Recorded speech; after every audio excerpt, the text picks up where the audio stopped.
বিয়ে বাড়ির মেনুতে আমি কিছু আইটেম রাখতে বলেছিলাম, সেগুলো এখনো তৈরি হয়নি কেন?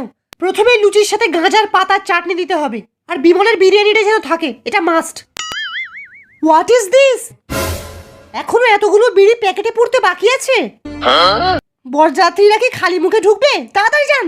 আর বরযাত্রীরা ঢুকতেই যেন তাদের গালে একটা করে বিড়ি পুড়ে দেওয়া হয়। ম্যাডাম। আরে মিস্টার বান্টু, আসুন। বসুন। কি খাবেন, বিমল না বিড়ি? না না, কিচ্ছু খাবো না। আজকে আমার বাবার বিয়ে। Congratulation congratulation. আচ্ছা ম্যাডাম, আপনার কি নাক বন্ধ?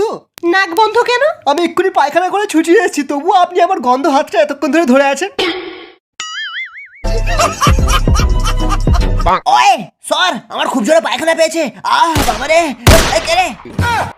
আয় দাঁড়া সানি দেওয়াল, আমাকে একটা বিড়ি দিয়ে যা। আমাকে যেতে দাও প্লিজ, আমার কাছে একটাই বিড়ি আছে, ওটা না নিয়ে গেলে আমি পায়খানা করতে পারবো না। ও মিথ্যা কথা বলছে। আমি একটু আগে ওকে দোকান থেকে 1 বান্ডিল বিড়ি কিনতে দেখেছি। যতক্ষণ না বিড়ি পাবো ততক্ষণ তোকে হাঁকতে দেবো না। খুব কষ্ট যে বলো, শোনা গো আমার। ও মিথ্যা কথা বলছে স্যার। দেখুন, বিড়ি না খেলে আমার হাগা বেরোয় না। আমি কথা দিচ্ছি, পায়খানা করে এসেই তোমাদেরকে 2টো বিড়ির প্যাকেট কিনে দেবো। বাবারে, বেরিয়ে গেল রে। দাঁড়া, আমাকে বিড়ি দিয়ে যা।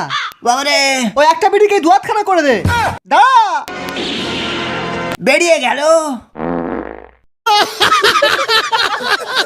সব ঢ্যামনার দল, এই প্রশ্নের উত্তরটা লেখো। যদি কোনো ব্যক্তি একটি বিমল কিনে তাতে জর্দা না মিশিয়েই খেয়ে নেয়, তাহলে সেই ব্যক্তিটির জীবন বাঁশ হবে কি হবে না? তাড়াতাড়ি এর উত্তরটা বলো। যে সঠিক বলবে সে আমার মেয়েকে নিয়ে পার্কে যাবে।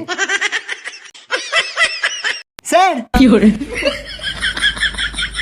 যা শালা, একটা মেয়েকে কতজন নিয়ে যাবে? হ্যাঁ মদন, তোর খাতাটা দেখা। সে যদি বিমলে জর্দা না মিশিয়ে খায় তাহলে তাকে সুইট সুপারি খাওয়া উচিত। সাবাস, একদম সঠিক উত্তর দিয়েছিস। সত্যি sir?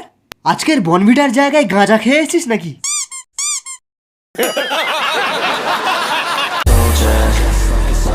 I keep on moving forward.